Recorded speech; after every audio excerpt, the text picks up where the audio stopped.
A happy family vanished without a trace while hiking in the wilderness. 5 years later, what a lone hiker found inside a hollow tree would finally reveal the unthinkable. They vanished without a sound.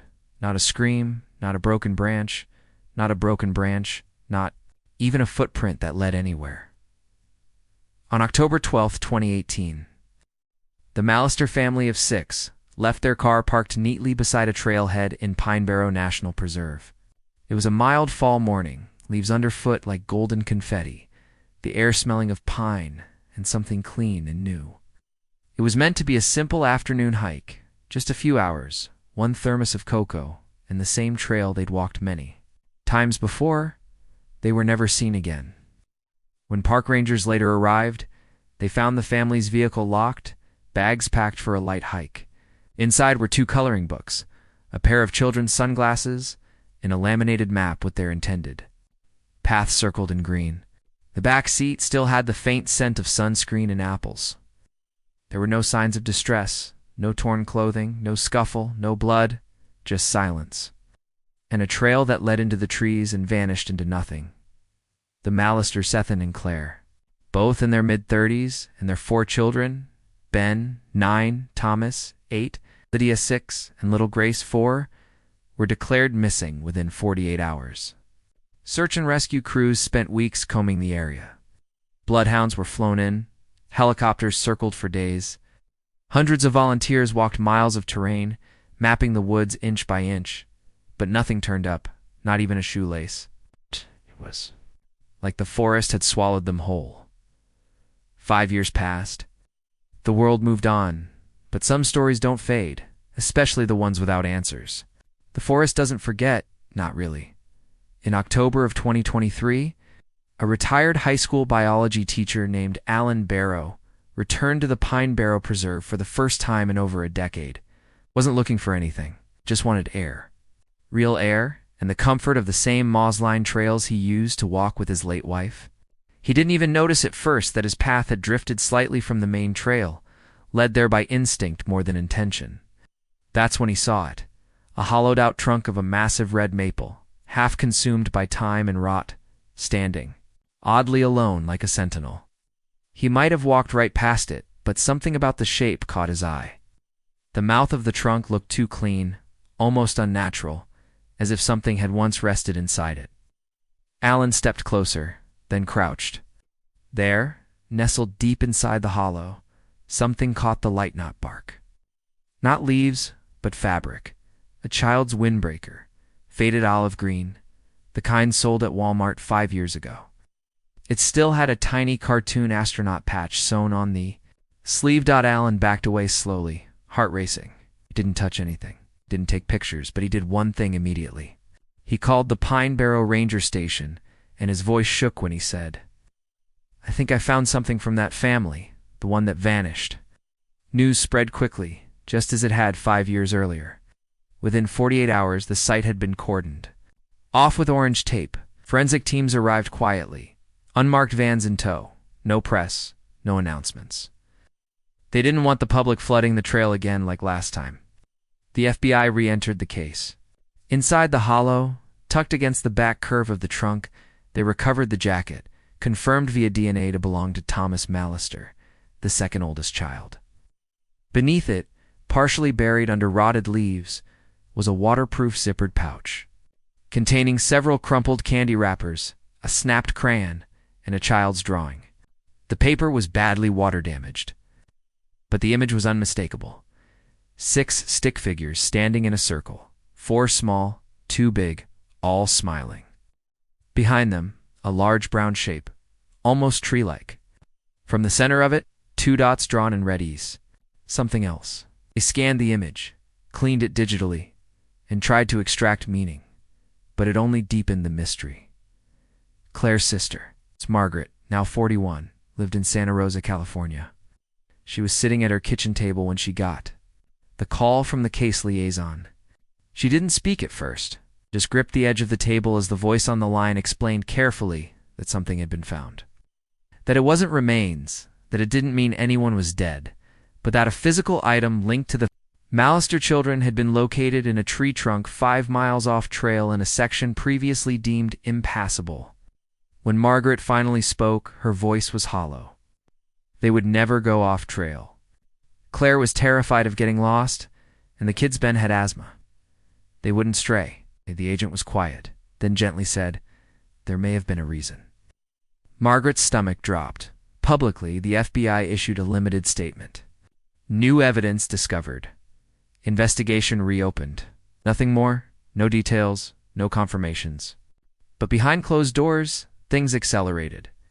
Forensic botanists were brought in to analyze the tree trunk. It had been dead for over a decade, but the inside had been kept dry somehow. Almost like it had been prepared, cleared intentionally. There were scrape marks on the interior bark. Not from animals, from tools. Who had done that? Right. And why hide a child's jacket and drawing there so deep inside a tree that even the animals hadn't disturbed it? And why now? Agent Dana Whitaker had taken over the case after it was declared cold in 2020. She'd read every file, every report, but something about this new evidence nagged at her. Not because it changed the story, but because it didn't. They had assumed from the beginning that the family had been taken.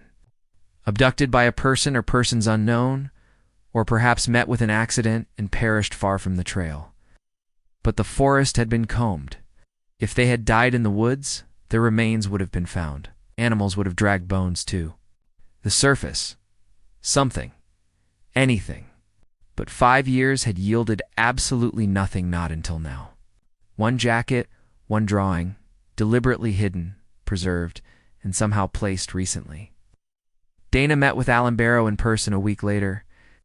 He repeated what he had said before. He didn't wander far. He hadn't gone off course. The tree was only maybe 20 yards off a narrow deer trail, but 5 years ago it hadn't been visible from any marked path. So, how did the jacket get there? And why was it clean, untouched by animals, rot, or even mold? When Dana left the meeting, Alan reached into his wallet and handed her a Polaroid he'd taken the same day of the base of the tree. He'd snapped it just after calling the Rangers, not sure if it would help. In the photo there was something Dana hadn't seen in the evidence log. On the ground, half covered in leaves, to the left of the trunk, a child's mitten, tan-colored with a frayed pink thread at the seam. It hadn't been bagged. It hadn't been logged. It wasn't there anymore. A week later, forensic teams returned to the area. They widened the perimeter. They brought dogs again, and this time, they found something else. Just 20 feet from the tree, under a thin covering of moss and leaves, was a small leather strap with a metal snap, the kind used on toddler boots. The size matched Grace's last known footwear, and beneath it, embedded in the soil, a partial footprint, fresh too. Fresh, as if someone, maybe a child, had been there recently. But that part of the forest had been closed to the public for months. It didn't make sense. None of it made sense, unless someone had returned, someone who still knew the family, someone who still carried pieces of them. Someone who had a reason to leave a clue or a message. But who and why now? The forest had a way of holding its breath. Even after 5 years, the trail leading into the eastern corridor of Pine Barrow felt untouched, as though nature had agreed wordlessly not to disturb what had happened here. The air was damp and still. Not a single bird called overhead. It was as if something deeper than weather had settled in the soil, and now something was stirring again. The FBI team set up a temporary operations post a mile from the hollow tree, using a mobile unit outfitted for field evidence processing. Agent Dana Whitaker stood in the canopy shadow, staring at a mapped overlay of the region, a red dot marking the tree, where the jacket was recovered. Around it in concentric orange rings were zones of previous search efforts from 2018, Zone 4. The hollow tree's location was just outside the original perimeter, just outside. She leaned closer, narrowing her eyes. How had they missed it? The Mallister disappearance hadn't lacked manpower. In fact, the first 72 hours had been considered a textbook response to helicopters. 46 trained volunteers, thermal imaging. Even the local K9 units had been deployed within 24 hours. Something about that first search now gnawed at Dana. She requested the full logs from the initial effort. volunteer names, terrain notes, GPS pings, scent tracking records. The logs were clean but incomplete. One detail stood out. Two-person search team had been assigned to the Zone 4 quadrant during the first week. Their report simply stated, no visual sign. Return to trailhead. Path blocked by debris. No photos, no GPS, no cross-checks. She highlighted the team's names.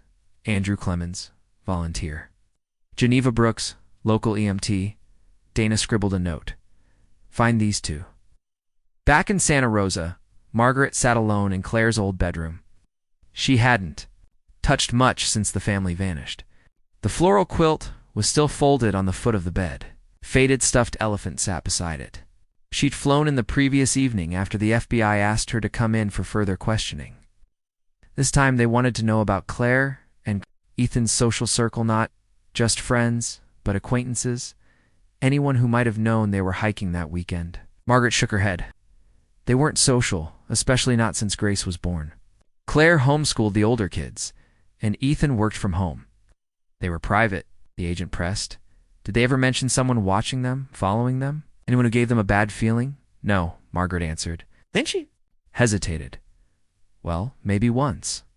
Claire said someone knocked on their door late at night, just after they moved to Medford. Didn't leave a note. Didn't say a word. Just knocked. What did Ethan do? He stayed up with the porch light on for 2 nights after that, but nothing happened again. The agent made a note. Back at Pine Barrow, forensic botanists submitted their early report. The hollow tree where the jacket was found had been tampered with months ago, not years. Its interior showed tool marks consistent with a scraping knife or flat-bladed chisel. Someone had gutted the decayed wood and reinforced part of the base with overlapping strips of bark and pine Arizona natural-seeming hideaway. Weatherproof, not a chance find, not an accident. Someone had used it intentionally. The pouch inside, the one containing the drawing, had also tested clean for prints. But further analysis showed small indentations on the pouch lining, consistent with being packed and unpacked multiple times.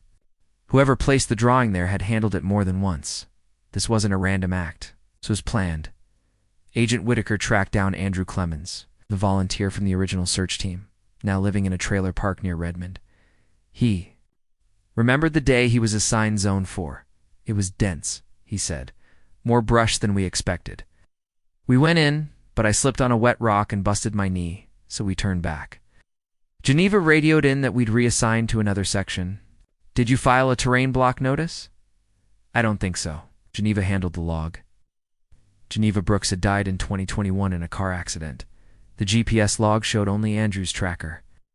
Geneva's unit had mysteriously failed to ping that day. Dana stared at the map again. A dead search partner. A blank section of the forest, a tree hollowed out and used like a message box. Something didn't add up. 2 weeks after the discovery of the jacket, new evidence surfaced. A park survey team exploring the adjacent glade spotted what appeared to be an old nylon strap nailed into the bark of a dying oak tree. It had blended. With the foliage impossible to notice unless you were looking for it, they reported it to the rangers, who notified the FBI. The strap was embedded with rusted nail heads. When removed, it unraveled into a thin length of fabric, part of a baby. Carrier harness. Brand name tag remained. It matched the exact model Grace Mallister had been carried in. Based on old family photos from 2017, it had been deliberately nailed to the tree, 5 feet off the ground. Local media began stirring again, though. The FBI had kept major developments under wraps. Pine Barrow had its share of amateur sleuths and retired cops, and whispers began circulating. People said the forest was cursed, that something evil had happened in those trees. Maybe it wasn't just one person who'd vanished. Maybe it was the kind of thing where people made people disappear. Dana hated the conspiracy garbage, but she also knew that rumors only started when the silence stretched too long. And right now, the silence was louder than ever. Margaret, meanwhile, received a letter in the mail, no return address, postmarked from Bend, Oregon. Inside, a single sheet of white paper typed in 14-point font. Claire should have listened. They never forget. No signature, no explanation. She called the FBI immediately. Forensics determined the envelope had no viable prints. The ink used was standard thermal jet, the same kind found in thousands of consumer printers. The paper, 92, brightness office stock, told them nothing. But to Margaret, it told her someone had been watching all along. The FBI reopened old financial records, digging into Claire and Ethan's bank statements, vehicle records, and personal contacts from the 6 months prior to their disappearance. They flagged a small gas station purchase made 2 weeks before the hike. A remote station off Highway 138 paid in cash. Unremarkable except the clerk on shift at the time. According to the log was a man named Trevor Dykes. Trevor had a record. Arrested in 2006 for trespassing and assault during a domestic dispute, he lived in a cabin near the reserve until 2019, then moved suddenly and left no forwarding address. The local police tried to track him, but the cabin had burned down in a fire in 2020. No investigation. No arson report, just gone. Back in the forest. Something new was uncovered. A child's sock, mud-caked, wedged beneath a split boulder not far from the hollow tree. DNA confirmed it belonged to Lydia. The sock had been preserved in dry sediment, and beneath it, buried just inches deeper, was a torn page from a child's book. The edges crumbled easily, but the illustration showed a family of raccoons hiding in a tree. Written in a child's shaky handwriting, we went up. It was dark. Then we waited. Dana stood over the evidence board, now nearly covered with photos, maps, and recovered artifacts. They had pieces, clothing, a drawing, a sock, a boot strap, a note, but no remains, no bodies, and no trail leading out, just pieces left behind. Left behind on purpose by someone who either wanted them to be found or wanted them to be watched. The forest had grown colder. By early October, the trees above Pine Barrow Trail had begun to change, yellow and red bleeding across their canopies like old watercolor. Each breeze sent down a flurry of leaves, silent in their descent. The forest floor grew thick with the seasons shedding, but for the investigators. It became harder to see what might lie beneath. The search grid expanded again. Now the operation had a name, Operation Hollow Root. Over 30 specialist search and rescue, forensic archaeologists. Cadaver dog teams were now assigned to the site. They combed the glade in concentric rings, 5-foot sweeps, documenting every out-of-place fragment, every tree scar, every broken bit of nature that didn't belong. Agent Dana Whitaker was no longer guessing. She was digging. They brought in ground-penetrating radar, LiDAR aerial drones. The old-growth trees distorted much of the scanning. But one thing stood out. A large mound under the forest floor, roughly 15 feet from the hollow tree. To the untrained eye, it could have been a root swell, but it was too symmetrical to clean. Dana ordered a dig. The team uncovered a tarp, black, heavy, worn at the edges. Its folds were partially collapsed, the weight of 5 winters pressing it into the dirt. But beneath it were layers of plastic sheeting and pine branches packed deliberately to hide. What lay under them? They peeled it back and froze. Inside, bones not complete remains fragments, a mandible, a child's femur, partial rib cage flattened at one edge, human. More than one, but too degraded to confirm identity by sight. Alone, forensics quickly sealed the find site. GPS coordinates were marked, photos taken, samples preserved. Back at base, Dana paced. They wouldn't announce anything until DNA confirmed what they feared, but she already knew. These weren't just bones. They were pieces of a family. News began to leak. An anonymous park employee posted to a regional hiking forum about a mass grave discovery in the Pine Barrow corridor. Within hours, 3 freelance journalists showed up at the ranger station. The FBI issued a no-comment statement, but silence only fueled speculation. Locals brought flowers to the trailhead. Some left drawings, others lit candles on a logged bench near the reserve sign. Margaret saw it on the news. She flew back to Oregon within 48 hours. At the lab, the bones told their first story. DNA sequencing confirmed the smallest femur fragment belonged to Grace Mallister. She had been barely 3 years old when they disappeared. Her cause of death? Undetermined. But the fracture at the end of her tibia suggested a high-impact trauma, not a fall, a blow. Dana stared at the report for a long time. She'd seen child death cases before, but this one felt different. There was something almost ceremonial. In the way the tarp had been folded, like someone had packed their crime with reverence or guilt. They kept digging. 3 days later, they uncovered more bones, 2 femurs, an adult pelvis. What appeared to be a child's scapula, all packed under the same tarp, layered with pine branches and claridge soil to mask decomposition. Dana consulted a forensics entomologist. The insect activity suggested that the bodies had been moved after death. Possibly months later, not a spontaneous burial, a transfer. Someone had killed them somewhere else and then brought them here. Back at the FBI field office, the suspect board grew. Photos of neighbors, old co-workers, park staff, anyone who'd crossed paths with the Malisters in the months before their disappearance. But one photo had been added to the top corner: Trevor Dykes, the man from the burned-down cabin. They found an old incident report filed in 2016. Claire Malister had once called the sheriff's line about a man in a red truck who had followed her from a gas station. She described him as mid-40s, unshaven, gray flannel shirt, no plate number. But the truck matched the one Trevor was known to drive.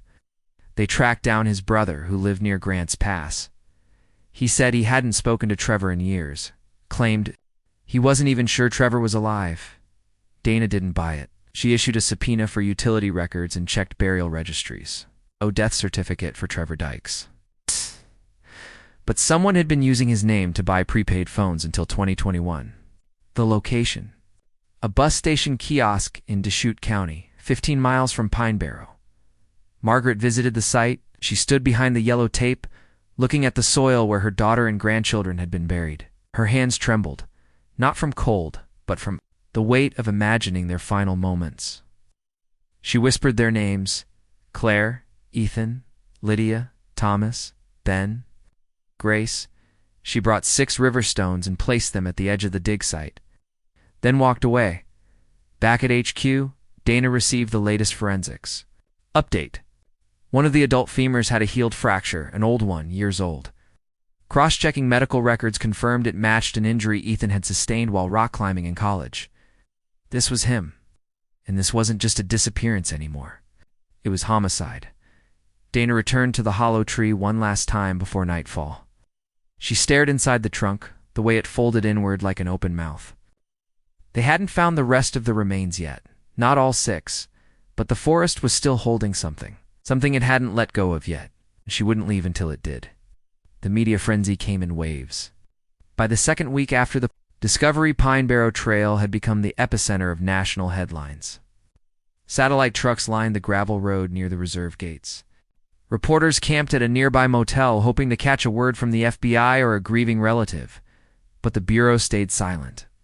Dana Whitaker had been in cases with this kind of pressure before, but not with this kind of sorrow, not when there were still pieces missing, both literal and emotional. Forensics had confirmed 4 identities: Ethan, Claire, Little Grace, and Lydia. That left Thomas and Ben still unaccounted for. No signs of wildlife predation, no evidence of a natural accident, and not a single piece of the family's camping. Gear had turned up: no backpacks, no cookware, no clothes. Dana stood over the aerial photos and ground scans in the field office conference room. She circled the areas still unsearched: steep drop-offs, rock faces, moss-thick gullies.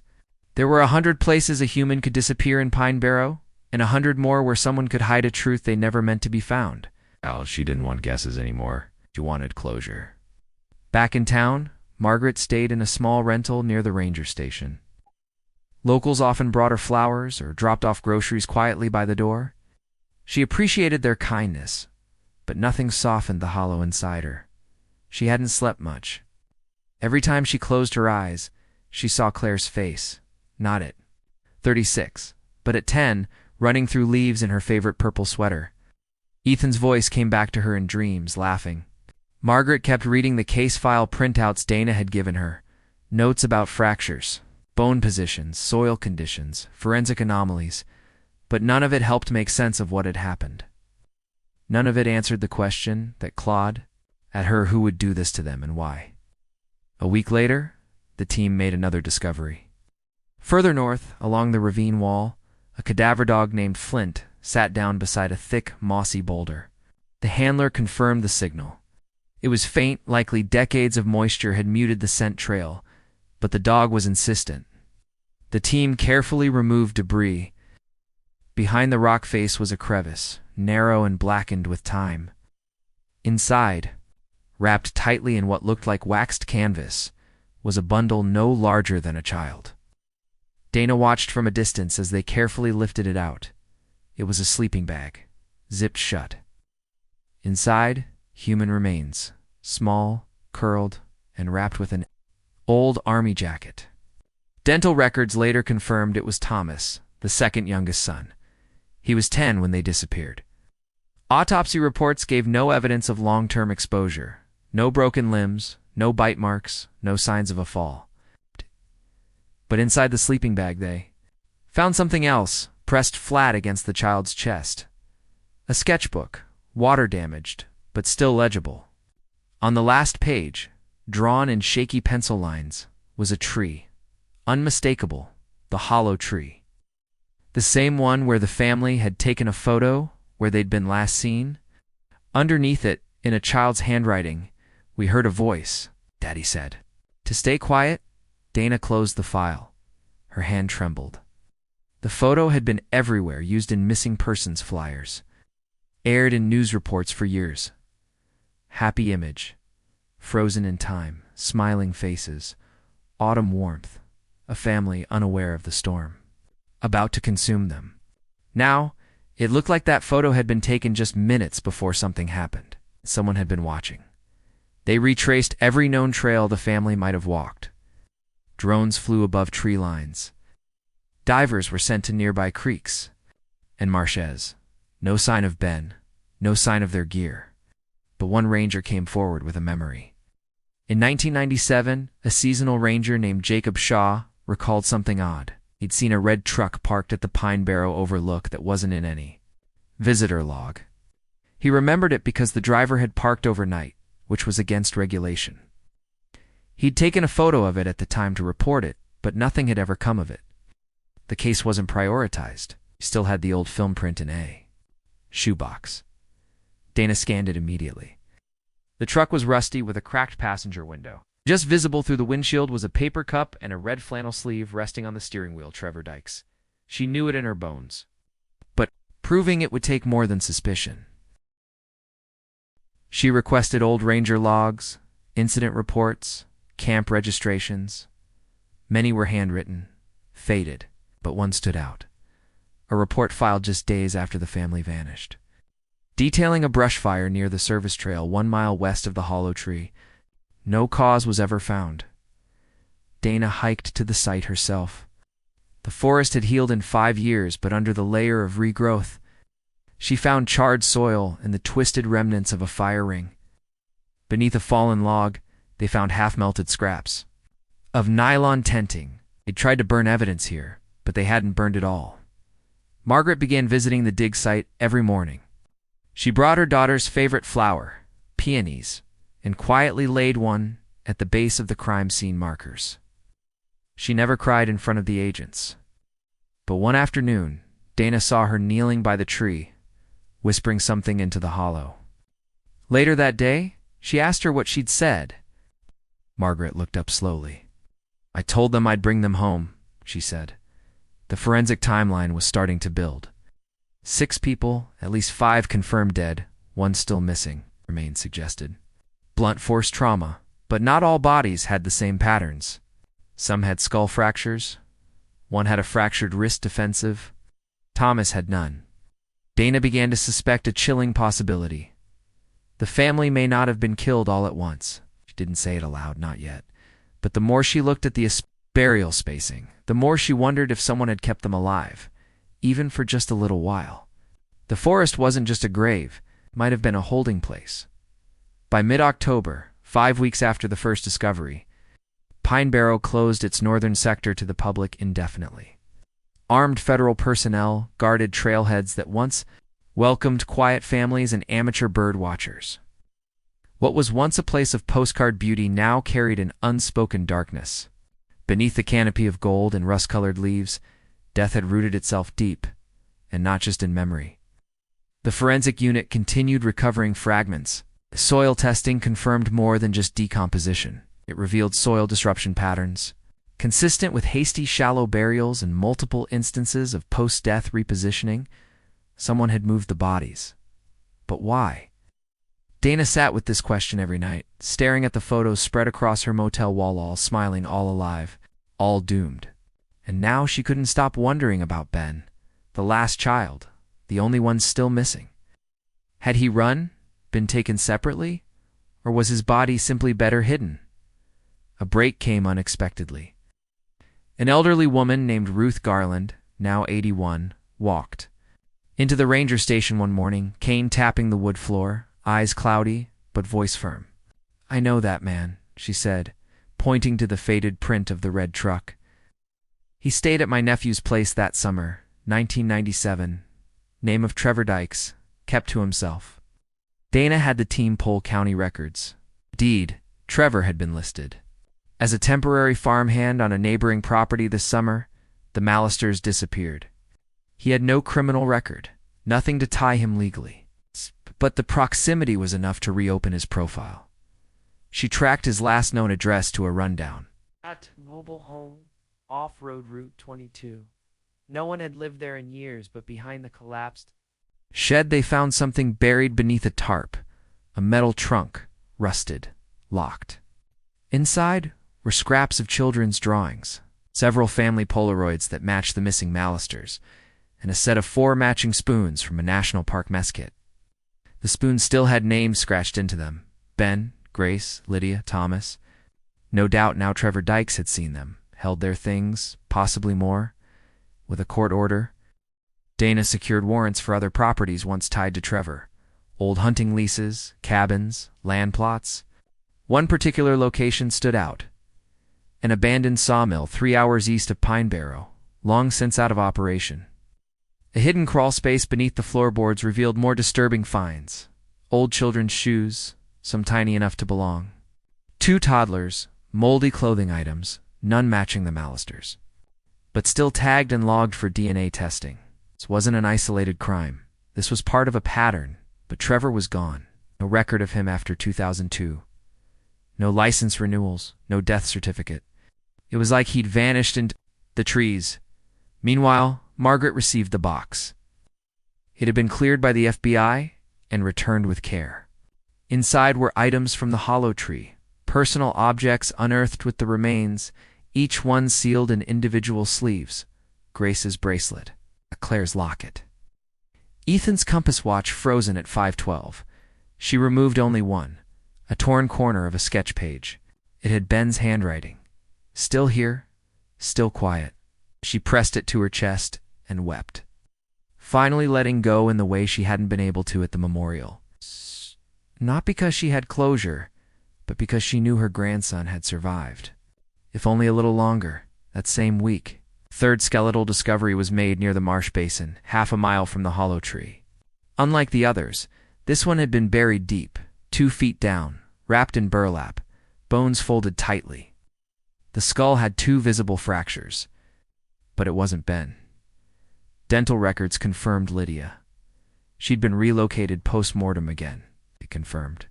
Dana's fear: the killer hadn't just murdered them. He had staged them, moved them, watched them decompose, maybe even returned over time. But still, no sign of Ben. Margaret began visiting schools, speaking to classes about missing persons. It gave her purpose. She brought worn photos of her grandchildren, told their stories with reverence and poise. She never once mentioned the bones. She talked about Grace's love for fireflies, how Thomas used to draw cities with dragons in the sky, how Claire once dreamed of opening a bookstore near a lake. The students always asked, "Do you think they're still out there?" And she'd always say, "Parts of them are the best parts." Back at the field lab, Dana was reviewing drone imagery from above the tree line. One of her analysts flagged: Something odd. Several trees near the base of a small ravine had unnatural limb patterns. Straight breaks. Not from wind or age.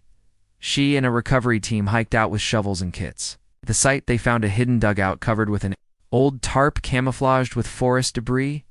It had collapsed from snowfall years earlier. But inside were signs of habitation. Crude bedding made of ferns, a rusted tin cup, bones of small animals, a child's sock. Near the back wall, someone had carved into the wood. I waited. DNA later confirmed the sock belonged to Ben. He had survived, if only days or weeks longer than the others. It was likely he'd hidden in the dugout, possibly scared, possibly injured, waiting for someone who never came. By the time they found this place, there was nothing left of him. No bones. No remains. Just a hollow where a child once hoped. The weight of this discovery nearly broke Dana. It wasn't just about solving a case anymore. It was about witnessing. The slow, deliberate erasure of a family and the eerie patience of whoever had done it. Back at the lab, forensics isolated wood fibers from Lydia's burlap covering. They didn't match local trees. They matched a specific lumber grade only. Produced by a now-defunct logging company that once operated the very sawmill where Trevor had worked. It linked the burial to the place, confirmed the timeline, and brought everything one step closer to naming a killer. But the final connection, the proof, was still missing. And Dana knew it would take more than science to find it. It would take courage and someone willing to walk deeper into the dark than ever before. The following days blurred into gray fog and cold rain. Mine Barrow's weather had shifted. What was once crisp autumn air had turned biting, the kind that seeped into bone and memory alike. The recovery crews moved slower, now fighting mud and frostbite along with grief. But Dana pressed forward. The makeshift command post, now upgraded with heat lamps and thicker tents, buzzed with quiet determination. She studied maps late into the night, tracing Trevor Dykes' known movements. The distances between burial sites, and the strange logic of someone who had murdered, moved, and hidden 6 people across a landscape like puzzle pieces. It wasn't spontaneous. It was orchestrated. The question was, by whom and for what? Back in Portland, an archivist working with Dana's team unearthed something buried deep in civil records. A property lease from 1995, signed by Trevor's older cousin, Leonard Dykes. It listed a remote parcel of forested land just outside the Pine Barrow boundary. Leonard had died in 2003, but during the time of the Mallister disappearance, Trevor had listed that same address as a forwarding location on a now-defunct P.O. Box form. Dana and a field unit drove out the next morning. It took over an hour of hiking through bramble-choked trails before they found it, a collapsed structure. More of a shack, weather-worn and sinking into the forest floor. Inside was mold and rot, but tucked beneath the flooring boards was something else. A wooden crate locked with rusted metal. They pried it open. Inside, dozens of items, some tagged with labels in Trevor's handwriting. Most appeared random. Shoelaces, hair ribbons, pocket knives, badges. But in the bottom corner, wrapped in a damp towel, was a zippered pouch. Inside were IDs, photos, a park map, and Ethan Mallister's driver's license. This was no longer a case of circumstantial suspicion. Trevor Dykes had held on to souvenirs. He had revisited the memory. Now they could place him physically and emotionally at the center of the crime. But where was he now? Interpol results came back. Fingerprint match had surfaced in Mexico, 2018, a roadside police stop involving a man who'd been released due to outdated equipment and record delay. He'd used the name Thomas Leonard, but the print was clear it was Trevor. He was alive. Meanwhile, Margaret returned to the tree one final time before leaving Oregon. Dana met her there. They didn't speak for a while, just stood in silence. Among the fallen leaves, the place where so many answers had emerged and where so many questions still lived.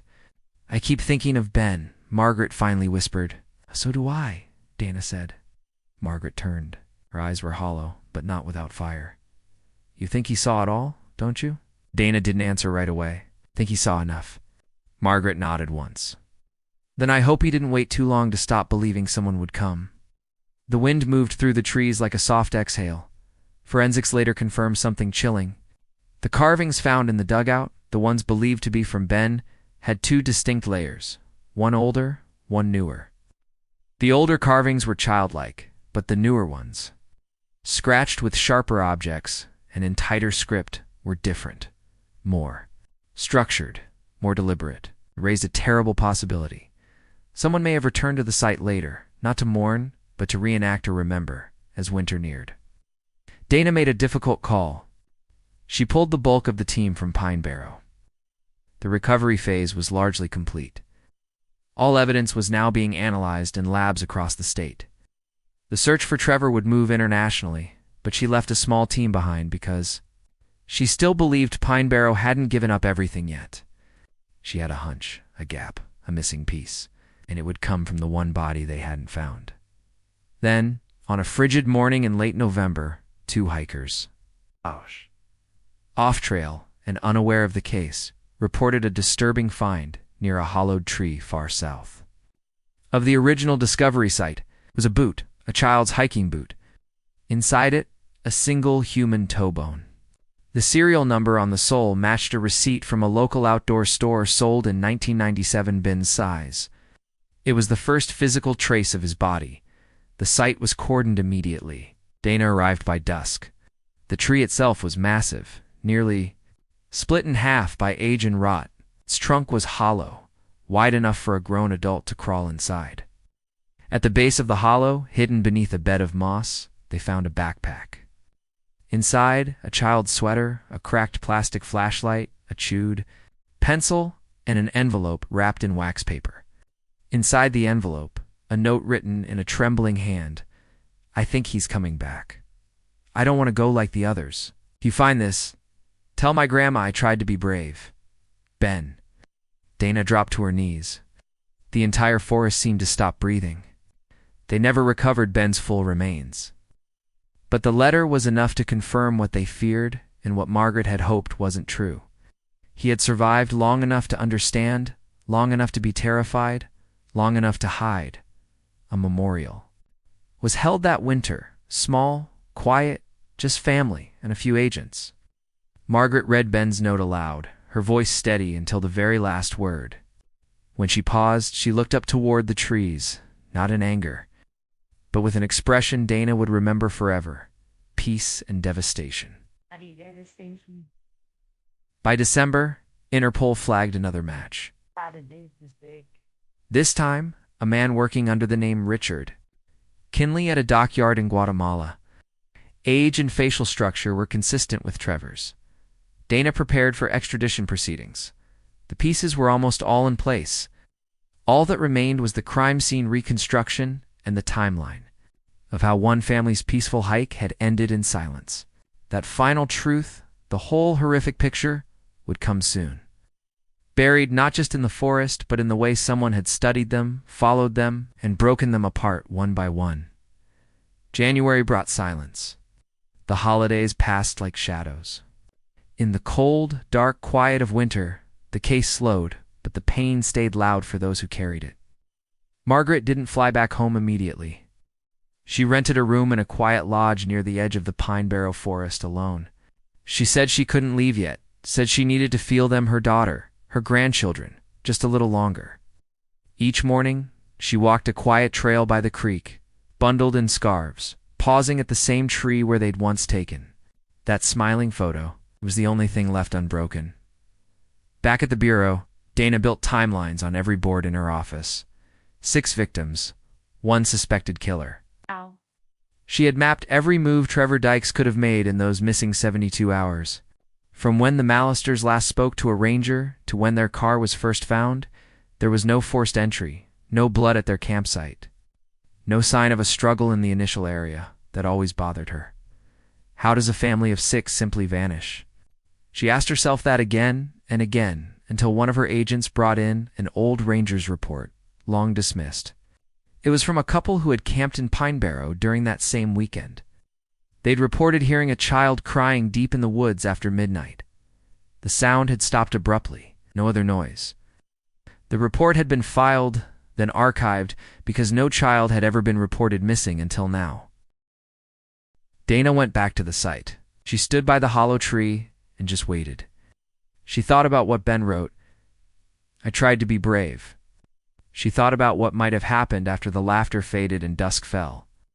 Here's what they started to piece together. The Mallister family had taken the South Ridge Trail, light, beginner-friendly, but Ethan, being an outdoorsman, had likely veered off trail for a short adventure or to find a quieter campsite. They never signed the guest register at the final outpost. No one had seen them after that. The working theory emerged. They camped off-grid somewhere near the hollow tree. That night, Trevor Dykes, already familiar with the area, approached. No sign of forced entry suggested manipulation, not violence. Perhaps he presented himself as another camper. Perhaps he asked for help. The children were unaware, the parents cautious. Something shifted, maybe a threat, maybe a weapon. And in that terrifying moment, Ethan and Claire were separated from their children. What followed was slow. Margaret received another package from Dana's office that week. Inside, a thin binder labeled Psychological Profile, Trevor Dykes. The summary was chilling. Isolated childhood, parental abuse, institutionalization at age 12, released at 17. Worked seasonal jobs, multiple psychiatric evaluations, paranoia, obsessive behavior, fantasy reality, distortion, known violent incidents. Prior to 1997, several flagged interviews from co-workers described Trevor as fixated on families, particularly young children. He once told a co-worker that some families don't deserve what they waste. That night, Dana called Margaret directly, not about the file, not about any new lead, because she'd gone home, and after hours of reading Ben's letter again, she couldn't sleep. I think he loved his siblings so much, Margaret, Dana said quietly, stayed behind, hid. Not because he thought he'd survive, but because he didn't want the man to find the others first. There was a pause. Then Margaret, her voice soft but unwavering, said, "That's who he was, even at 8. Later that week in the lab, a tech flagged something missed before. One of the drawings recovered from the old crate, likely Ben's, wasn't just a forest. It had numbers hidden in the bark of a sketched tree, almost like coordinates. Dana took a closer look. They weren't GPS style. They were sequential. It looked like a date and time. September 18th, 97. 4:32. Exactly 36 hours. After the Mallisters were last seen, Dana's stomach turned. She looked again at the items buried near Lydia. In the pouch was a receipt for a gas purchase, time-stamped September 18th, 1997. 5:09 a.m., from a town 20 miles from Pine Barrow. Trevor had left the forest just 30 minutes, after what Ben had drawn. Had he killed someone just before that? Was Ben marking the moment Lydia died? They began to reconstruct the order. Forensic aging showed Ethan and Claire likely died first, and Lydia, Thomas next, based on decomposition levels and insect activity in the bag. Grace and Ben remained the longest, and Ben the last. Then something unexpected. A retired ranger named Harold Pierce visited Dana unannounced. He was 84, frail, slow-moving, but sharp in the eyes. He carried a thick sealed manila envelope. Should have reported this years ago, he said. But back then I didn't want to make trouble. Inside, a photo dated September 1997. A trail camera snapshot, grainy but clear enough. It showed a man lean with dark hair, walking with a small boy in his arms, no shoes on the child, torn sweater. The man's face was partially shadowed, but Dana knew it was Trevor, and in his arms, Ben. The photograph was damning. Though low resolution, it confirmed what had only been theorized until now. Trevor Dykes had been in possession of Ben Mallister. After the presumed deaths of the rest of the family, the boy looked dazed. His small arms hung limp, his eyes half closed. His left leg was bare, his foot bruised and dirty, and the man holding him wore a park-issued jacket, one that had never been assigned to Trevor. That detail suggested either impersonation or worse, that Trevor had once obtained the uniform to blend in. What disturbed Dana most wasn't the physical evidence, it was the body language. Trevor wasn't rushing, he wasn't hiding. His gait appeared calm, even confident. It was as if he knew no one was watching, or that he wanted someone to see him. The photo's timestamp matched the sketch Ben had drawn, September 18th, 97. 4:32 a.m. Trevor had taken Ben from wherever he was hiding, but the boy was alive. The final truth of what happened next still evaded them. The following morning, Dana sat down. With a forensic psychiatrist, they laid out Trevor's background, the behavior pattern, the trophies, the timeline, and the now-confirmed abduction. What emerged was a chilling possibility. Trevor hadn't just killed the Malisters out of rage or opportunity. He may have believed he was rescuing Ben. In his own warped view, Trevor had framed himself as a savior, believing the child was better off under his care. There was evidence to support it. The dugout shelter was insulated with multiple layers of moss and pine. Someone had reinforced the walls with scavenged wood. Ben's socks had been regularly changed. There were signs of boiled pine sap used in old wilderness medicine as a makeshift antiseptic. Ben had been cared for, at least for a time. But the condition of his last belongings, the cracked flashlight, the scratched pencil, the fear in his final note painted a darker end. Trevor may have grown impatient, or worse. Ben may have tried to escape. Interpol's team in Guatemala confirmed that Richard Kinley, aka Trevor Dykes, had vanished again. 2 days before local authorities attempted to arrest him, he left his rented room, abandoning everything, ID, food, clothing. It's just like before, gone without a trace. It was his pattern. Murder, reinvention, flight. But now they had his face, his method, and enough international attention to ensure he wouldn't hide forever. Meanwhile, Margaret stayed in Oregon. She spent her days writing not about grief, but about memory. She began compiling stories of each of her grandchildren, one by one, told as if they were still alive. She wrote letters to them, to Grace, about the school books she'd missed, to Thomas about a science fair he would have loved, to Lydia about the bracelet found in the dirt, to Ben about the tree and the note, and the fact that someone finally listened.